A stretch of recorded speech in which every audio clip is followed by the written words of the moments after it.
Hey guys, this is Luke, And this is Winfred. and together we are Between the Blades. Yeah, so today, guys, we're just going to be talking a little bit more in detail into depression. Specifically, I'd like to talk about how to diagnose depression with your friends, your family, your mates, and dig a little bit deeper into the symptoms. So we're going to talk about the symptoms when it affects the mind and the symptoms when it affects the body. Yeah. And the reason why that is that statistically speaking, guys are a lot less likely to talk about the mental symptoms. So depression can affect a lot of guys, but the reason why clinical psychologists, therapists find it harder to diagnose in guys is that they're less likely to talk about the mental symptoms. And we want to really talk about that quite a lot on this episode. Yeah. But yeah, trigger warning Yeah. for anyone who might be triggered by anything we say with depression or self-harm. So yeah, please look into our what's it called? Our links either on YouTube or our Instagram or again on whatever streaming device that you are listening from. So yeah, please do check on there. So talking about depression, a heavy subject. It's a very heavy subject. It's a subject that a lot of people tiptoe around. Well, they tiptoe around it, but in reality, it's a massive subject to talk about. 100%. Statistically, 5% of the world suffer from depression from any given moment. And when you look at that figure, you think, oh, that's not a lot. Well, actually, it's even more than that. Why? Because it's so hard to diagnose. It's extremely hard to diagnose in men, like for reasons that we said.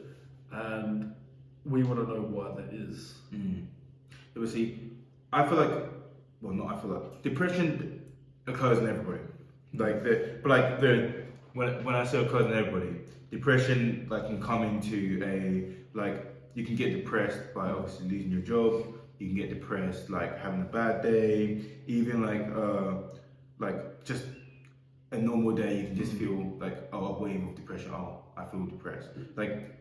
There are different stages and different varies of depression. And then after the depression where you get depressed, staying in bed depressed, your mind, just your mind working against you. Your mind, as much as you would want to obviously go out, have a walk, your mind is just no, I don't want to do that. Or your mind is against you, start saying, you know what, you should die. You don't deserve to live. You don't deserve to have happy people around you. You don't deserve to have mother, father, whatnot. And then after, obviously, especially when it's yourself against yourself, you start believing that. But a lot of the things that you might say, you don't believe, it's not true, but you're oh, 100% it's real. Oh yeah, 100%. I don't deserve to live. I've gone through that phrase, when I was I don't deserve to live. Or, oh, you know what, I don't deserve the happiness I should receive. And that's where it gets dangerous. That's where, for guys, we keep it all in here instead of keeping it all out there. And like you said, with especially doctors trying to identify depression, us guys, just people will feel if we try to go to the doctor, oh, I just feel really tired, I just feel my body hurts, I don't want to do things. Sometimes the doctor will be oh, you're probably just lazy. Yeah. Or oh, you need more exercise, you need to do this. And it's and what I heard as well is that, especially in today's world, now doctors are prescribing people to take a walk. They prescribe, you get a note to take a walk, you get a note to listen to happy music. And it's what has the world, it comes to a point where, what has the world come to for a doctor to doctors are now not just prescribing medicine, but they're also activities. Social activities. You have this person is allowed, has to now listen to music to feel less stressful or to feel less depressed. And going back to to what I was saying, for a guy, we think physical, especially talking to a doctor. Not all guys. Some people would think physical. Oh yeah, I just feel really my body just feels heavy. My body just feels and then after, if if we don't tell the doctor that, oh yeah, I'm just feeling like really depressed in that sense, like, oh, I just like talk about the mental side, because again, talking about the mental side, We don't we don't establish, know, yeah. like we don't know how to articulate that. Oh, I'm like, not just, oh yeah, I'm depressed. Like my mind is against me. I keep thinking suicidal thoughts. I keep thinking that like I don't deserve to be happy. I keep thinking that, oh, like this like really really dark things. We don't. A lot of people don't know how to articulate that. A lot of people don't know how to. Don't know if they even should tell the doctor that. That's right. And it just gets very misconstrued. And after the doctor will prescribe medicine, oh, take these to help you out. Yeah, antidepressants, etc., which Yeah. at the end of the day just numbs those feelings down. Doesn't fix it. All it does is numb it. And then, you know, when you're on these heavy antidepressants, your serotonin levels are all going to be messed up. You're not going to be able to appreciate life properly, because on these heavy doses of antidepressants, that most people nowadays are prescribed, it's not fixing the problem. And I know a lot of friends, family that are on these, and a lot of the time it's misdiagnosed. A lot of the time it's about guys that are not willing to dig deeper into the reasons why they have these feelings inside them, and a lot of the time, yeah, it's about them not being able to articulate it properly. But in one of the studies which I've looked up, and I'll leave the link in this video, it was done by the Mental Health Support Hospitals Priory study. It found 40% of men have never talked about their mental health in the study. I And have. then 29% when they were pressed about why they didn't, they said they were too embarrassed. Yeah. So, you know, you've got so many different factors that is the reason why men don't talk about it. It's stigmatized. You know, men themselves don't talk about it around other men. They feel embarrassed to talk about it with their GP. Well, why should men feel embarrassed about talking about that? I mean, if you really break it down to try and find if we're breaking down this whole scenario, we're using lateral thinking. We're thinking, okay, let's fix this. Why is it the way it is? We can understand a little bit about why guys don't talk about it with their male friends, because of the social stigma, because of, you know, the macho man culture. You got to be strong. But why are guys not talking about it with their GP? Their GP should be open. Their GP should be. Why is that? You see, talking culturally, talking culturally, we being a man, being a person itself, you first talk to your family. Coming from a cultural background, if I tell, or when I tell my parents that, when I have the courage, should I first say, because for a lot of people, you have to have courage to tell your family, like your parents, because they'll shoot you down straight away. So when I had the courage to tell my parents that, I feel a little bit depressed. How do I sort out? Can I get help? Again, coming from a cultural background, you're not depressed. You're just lazy.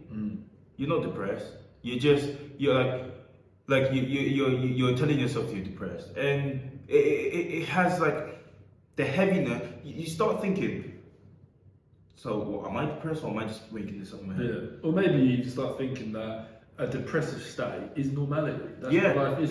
Being depressed, feeling like that is normal. It's that and there's something wrong with you if you can't cope with it. Yeah, but see, that's where it just gets very misconstrued, because as a black man, culturally there is no depression. No, culturally there's a distrust of the system as well. Yeah. If you think about it. Yeah. During COVID, I know that there was a lot of talk about minorities in Britain that were less likely to take the COVID vaccination. Oh yeah. And the main reason for that was a distrust of the system. We understand why police brutality, etc.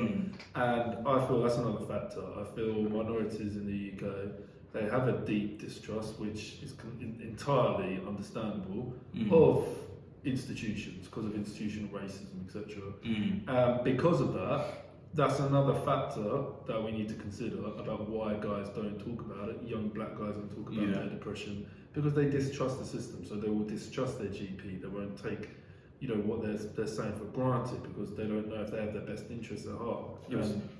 like with depression, there's so a lot of people don't know this, but there's something called clinical depression. So clinical depression is something that is obviously, because depression can be passed down from gene to gene. I'm not a scientist or a doctor to like I've been told that depression can, if your mom has depression, You're more likely, you're more prone predisposed to those sort of things. Yeah, you're more prone to get. And when that having like clinical depression isn't easy to obviously get rid of, because that's where like you have to take sort of like I think it's antidepressants or like certain sort of like medical things to obviously calm, like stabilize your body and your mind to be able to obviously work all back together. And like people that, especially when someone has that, they don't even know that. Again, taking it in a cultural side, a lot of what's the word I'm trying to, a lot of ethnicities, like, let me just talk about me. A lot of black people, I'm saying it, just black, there are a lot of black people, their parents obviously have gone through, especially when people come to live in this UK, a lot of their parents have gone through like horrific things in the past. Without the support of mental health and stuff like that. And that has like that changes the person. Yeah, of course it does. Like they have gone through severe depression, not knowing how to deal with it, and then having kids themselves because they haven't dealt with their depression. Like they don't, like they don't know how to. Maybe they don't know how to even help the kid. They feel like they shouldn't. Well, not shouldn't. They feel like, oh no, it's not a thing because obviously I have somehow conquered it. And when I say conquered, they haven't really conquered it. They've just suppressed it. So I've conquered it. So it's not an actual thing. So therefore, you as my child should not think it's an actual thing. And bear in mind, they don't know that it's obviously like, again, it's a clinical depression that their son, daughter will be getting. And being that person who's finally from like being black, finally, oh yeah, having the guts to tell your parents that crying for help and being told no, like what are you talking about? It's nothing. You start like as a kid growing up, you're meant to trust your parent. Whatever your parents say is that's 100%. Nothing. But from a cultural background, whatever your parents say is that's it. The law. Don't care about what your friends say. Your friends' parents say. It's law. And so believing your parents, obviously as a kid, and obviously getting shut down, sometimes getting humiliated. Some people get humiliated, like in front of the other like cousins and all that stuff. And so then after you're like, okay, cool, because of this one experience, me telling my family this, they've obviously either humiliated me or like told me that it's not real. I have to now believe that it's not real. It's just a thing. Therefore suppressing it. And it comes to a point where then that means if you're suppressing it, you're not getting help. You don't know how to ask for help because obviously you even asking for help to your parents is not real. And even if you do receive help, and then after like your parents or your family members find out, they're like, "Why are you getting this help? Like you're okay." It's just so it's like you're fighting yourself and your family. So let's say you need help, you're fighting yourself and your family to get help, and let's say you're getting help, you then again still fighting your family and yourself because they're telling you don't need help. They're telling you it's all in your head. But then this person is telling you that it's not all in your head. Like, this is how to do it. It becomes a battle of yourself. Oh gosh, like should I listen to this person? Oh gosh, should I listen to my family? Oh, I must listen to my family because they know what's best for me. I've lived with them my whole life. I've lived with them 5, 10, 15, 20 years. They know me. Like, you get what I'm saying? It comes to a point where you're like, damn, and that can cause even more depression. Yeah. It's a vicious cycle. It is. And that is a vicious cycle that, unfortunately, it happens a lot. If you don't have the support from your family, it's very hard. And it's sometimes a lot of people as well, they do it behind their family's back to get help. And when I say these are the men and kids from 8 till 60 finally get the courage to either go behind their parents' back or loved ones or whatnot's back, and then getting help secretly. Like those are the people who are making it. You get what I'm saying? They've put that left 2 feet out there and actually making it. Because from a cultural background, it is very hard. It is very hard. I can't tell I laugh about it because I can't tell my mom that I'm depressed. I'm my dad that I'm depressed. No. If I tell them, they'll be like, "What are you talking about? You're fine." Like even me talking to my brother, I found that my brother is even trying to tell my mom that he's been depressed because of obviously he's going through sixth form, doing like loads of exams. They don't believe in that. No. They don't understand that. And again, like, and I think he's 12 or something. And me hearing him telling me, like, even him telling me, he was like, "I've been holding it so long, like, I didn't even know how to tell you. I didn't even know if you were even gonna be able to react properly."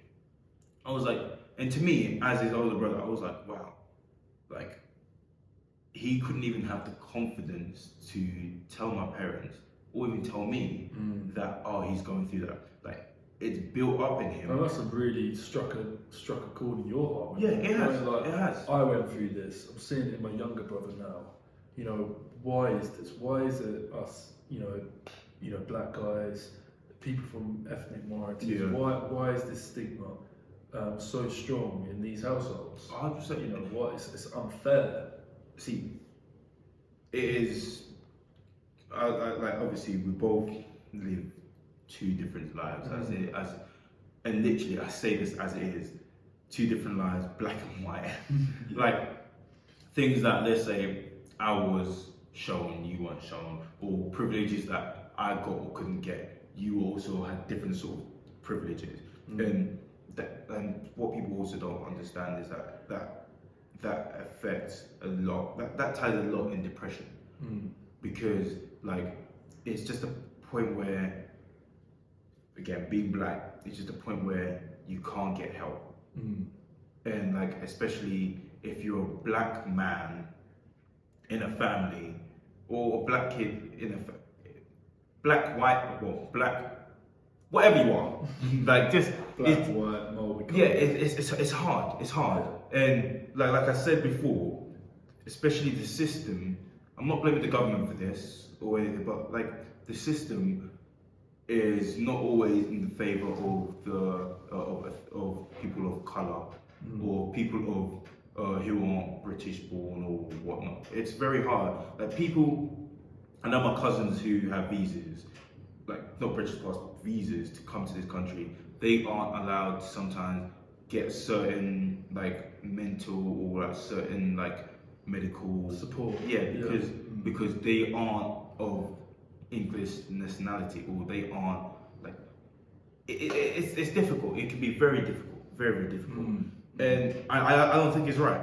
I sometimes I don't think it's right, and it's like, and especially for those who are listening or watching, like signs of depression can literally go from, and please, like anything you hear in this, and if you see it in like your anyone, please reach out to them, because like it can start from small to like from small as having like a low mood, like having a low mood. It can go from there to like literally losing interest in what's the things you used to be, like you used to love. Like again, using me as an example, you know, I love track. I do track. Like track for me is whether I have money, no money, a place to sleep, no place to sleep. I will always go track. Track will always see me. But this year has been so difficult in my mental health that I did not, like, I hardly went track. And like the people who I go track with, like, they've seen that I've hardly been there, but to them, they probably think that I've become lazy. Oh, I don't want to go track. You know what I'm saying? But like, I would wake up in the morning and I'd be like, like, do I like, why do I even want to go track? You know what I'm saying? It's like, I don't really, like, I care, but I don't really care. You know what I'm saying? It's the voice that's speaking in there, because everyone has that to the voice that you speak out loud and the voice that you speak in there. Yeah, and it was just a constant battle where I was like, I should go. Yeah, you know, I should go to track to obviously lift up my mood. No, you shouldn't go. You're crap. Like even my races this year, I've done 2 races, and I've had to struggle to get myself out of bed to actually apply for them kind of races, to even get to the races, because when you're in that haze, you can't, like, people understand that you can't do nothing. You can't do nothing. You can try to will yourself, but you won't do it sometimes. Sometimes the depression is more powerful than your will to actually want to do it, to do what you want to do. Like my attendance at work is becoming very terrible. Like my attitude towards my co-workers, my attitude towards myself, terrible. Like even my own hygiene was like, I'm not saying it was terrible what I was thinking or like, but like it wasn't too standard. Yeah. Like things like that. It's like things like sleeping patterns, like like depression you can also trigger Insomnia. depression and insomnia when you obviously sleep night hours. Not night hours, sorry. Day out. Yeah, day out. Nighttime shifts. Yeah. So again, putting like sleeping throughout the day, feeling low, you're increasing. Sometimes you don't know it, but you're increasing your depression. Again, even if you see someone doing that, like if they're not doing night shift, and like you see someone, obviously you know someone who's continuously saying, "Oh, I'm so low. Like I just want to like obviously sleep throughout, like continuously sleep throughout the day, and like sometimes be up during the night, like a few hours." Sign of depression. Yeah. It is a sign of depression. It's just you lose a part of yourself. You really do. And I remember going through that. I was a sack of flesh. There was nothing in there. I was just a sack of flesh, moving from bedroom to living room to bedroom to living room. I didn't eat. That's terrible. I did not eat. It's terrible. Did not go out. Like if I even turned on, which I rarely did, if I even turned on the TV and like I saw like a TV show of people being happy, that'll put me in what bigger depression. I'll start thinking to myself, why do they get to be happy And I don't? Yeah. I'll just be like, what the hell? And sometimes I'll be like, why am I feeling like this? And social media doesn't help either, because social media, you can go into like a big a big spiral, because you tap on like one depressing feed, scroll more depressing feed, and even if you're someone who's not depressed, you can be very happy, but god damn, go through 50 of them, you be like, what is my life even worth? Like sometimes we don't help each other, like as in we don't help ourselves. And if you're someone who's going through that, if you're someone who's listening who's going through that, like just get in contact with someone. I know that it can get very tedious, like you just don't want to. But like trust me, the first step, even if you tell one person, to at least check up on you, you might not want that, but just as soon as you talk to your brethren, your especially if you're again black and you can't talk to your family, talk to your friends, co-workers. Like there is even now in the airport or like certain, and also in certain fields of work, if you tell someone that you are, especially in the airport, if you tell someone that you are mentally not okay, they will literally take you aside and put you like in a room where like you can be by yourself, like where someone can talk to you. And I just recently found that out. Wow.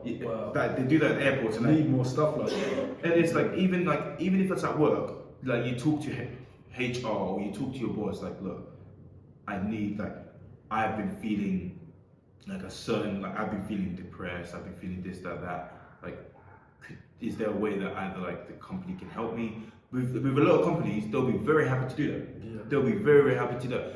It's just we are starting to see a shift. We are slowly. But seeing. see, it's very hard to see that glimpse of light when you're in that sort of depressive state. Like again, like I said, whoever's listening, whoever's watching, look, even if it's just even reaching out to us on Between the Blades, just be like, look, okay, cool.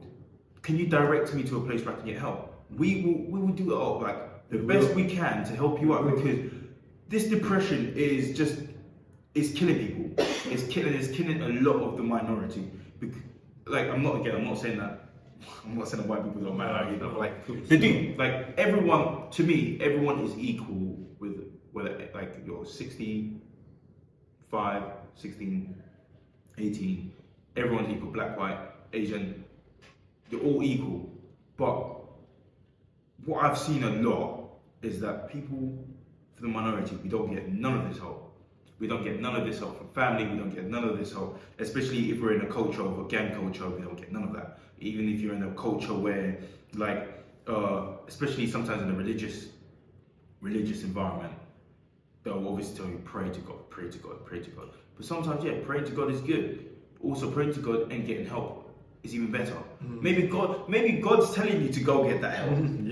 Yeah. Like sometimes the only person who knows you is yourself.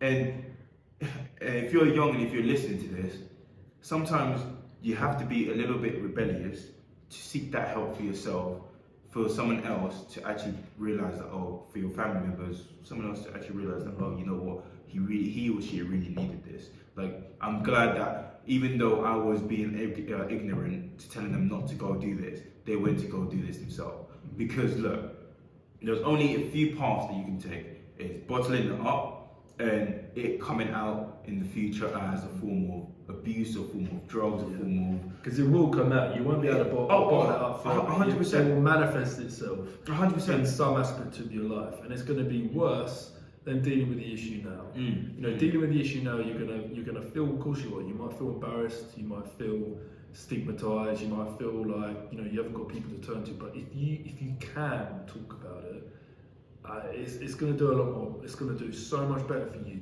to try and deal with these issues at an earlier stage. Just like what Winfred said, it stays inside you and it festers. It festers and it can grind into you. It can do a lot more harm if it's not dealt with. So keep that in mind, guys. And you know, and remember what Winfred said. So if you do notice any of your friends, especially if they're from ethnic minorities, just remember that you might stop. You might not say anything to them because you'd be like, okay, now they're family, or he's got a big family that can deal with it. Well, that's not always the case. You know, sometimes if they do, just keep that in mind that their family might not support or consider mental health as a real thing. So just keep that in mind when you are seeing your friends and notice that they may have depression or anxiety. So just keep that in mind, guys. Oh yeah, 100%. And it's like what I was literally just thinking is that especially if, like, again, I could talk about an experience where I didn't know how to talk to one of my friends where they told me that, oh, you know what, they're depressed. And if you're, whoever you are, wherever you come from, as soon as someone tells you that they're depressed, or you feel as if that someone is depressed, literally just say, talk to me. What is on your mind? Don't, like, whatever they say, don't butt in and be like, oh yeah, but you should do this. Yeah. Just listen. Sometimes someone just wants someone to just listen. Right.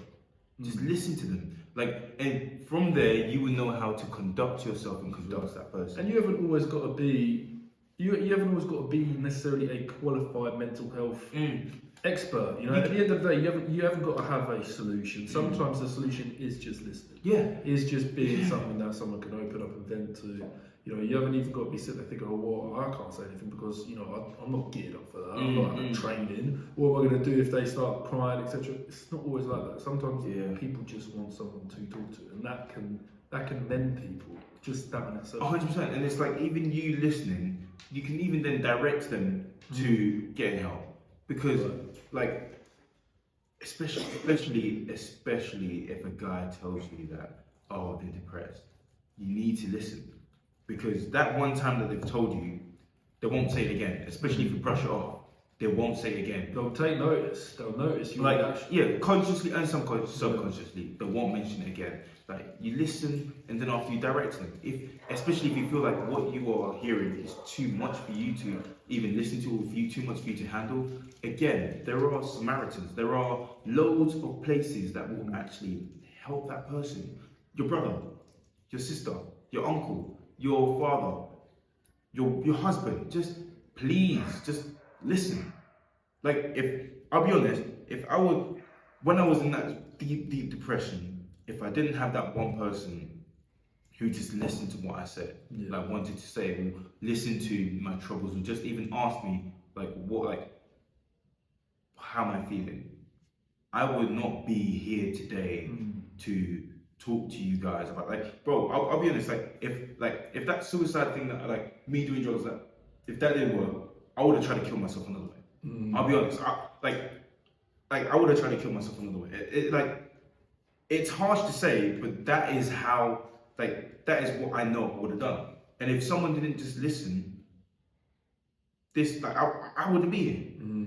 And imagine the effect it will have on my siblings, it will have on my parents.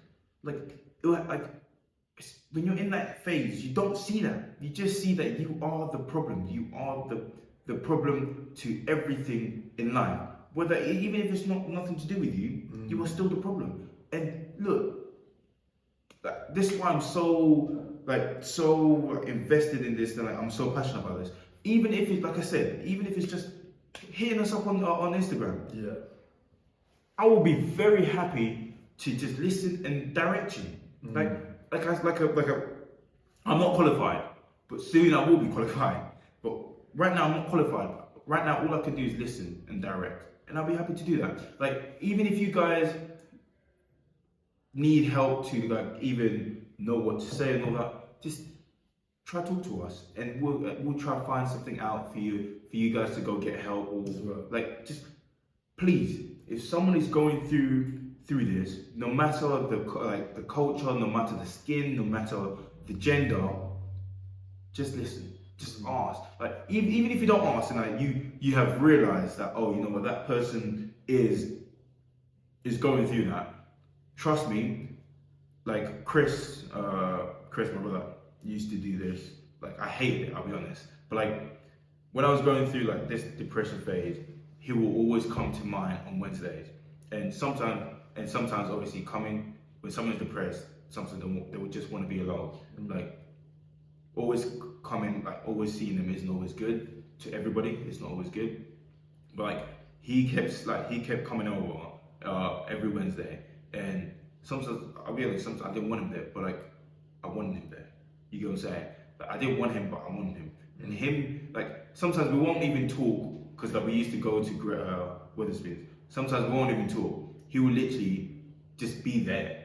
Just either we'll watch something, we won't say anything, he would just be there. And that presence itself was fitting.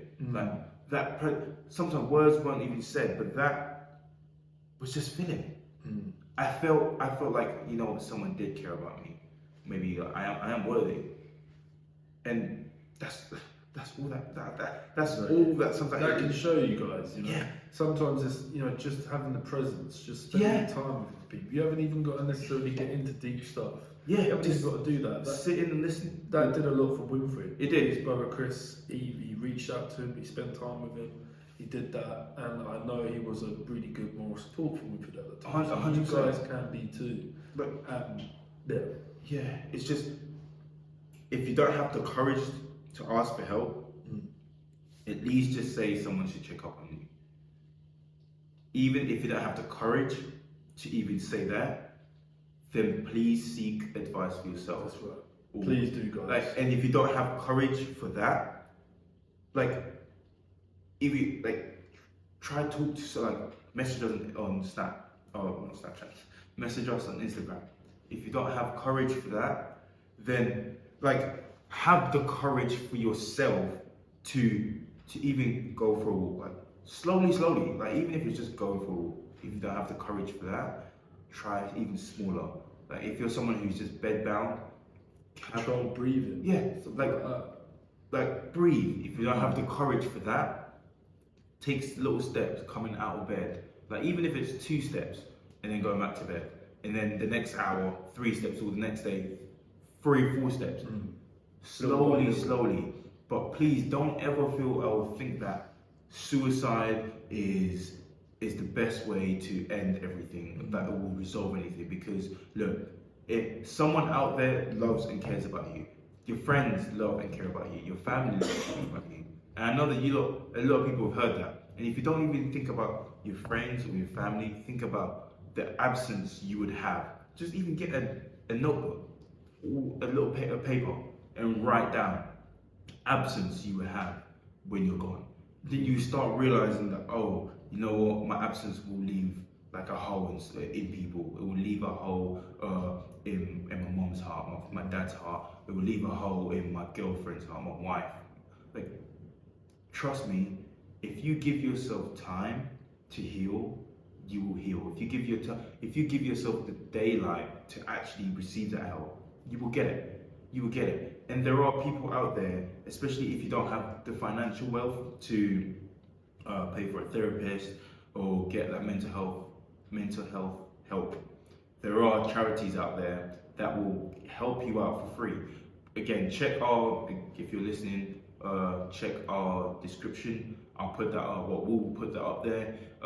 If you're listening on YouTube, again, we'll leave the link up there for you guys to even go and check and just get help. Get help. That's all we ask. Get help. Because the little things that you do now will have a big effect with you in the future. Like, please, we will miss you. Like, trust me, your absence will leave a hole in someone. If you feel like it's nobody, trust me, it will leave a hole in someone. So that's a powerful message. Yeah, that's a very powerful message. And honestly, guys, you know, if you want to reach out at any time, we're always going to be here. You can talk about anything with us. You know, we're never going to judge you. We're never going to push you away. We'll help direct you to the support that you may not need. So yeah, just reach out to us, guys. Yeah, and to that, guys, we are going to be ending this today's episode. Yeah, guys, again, I'm watching you. If you're watching on YouTube, don't forget to like, subscribe, And leave a comment. Oh, please do, and especially hit our Instagram up on Between the Blades. Hit our Twitter account on Between the Blades, and please, moral of the story: get help. If you can't get help, get us. So yeah, guys. So from Winfred and I want to be you, Luke. From Winfred and Luke. and from Between the Blades, we say over and out.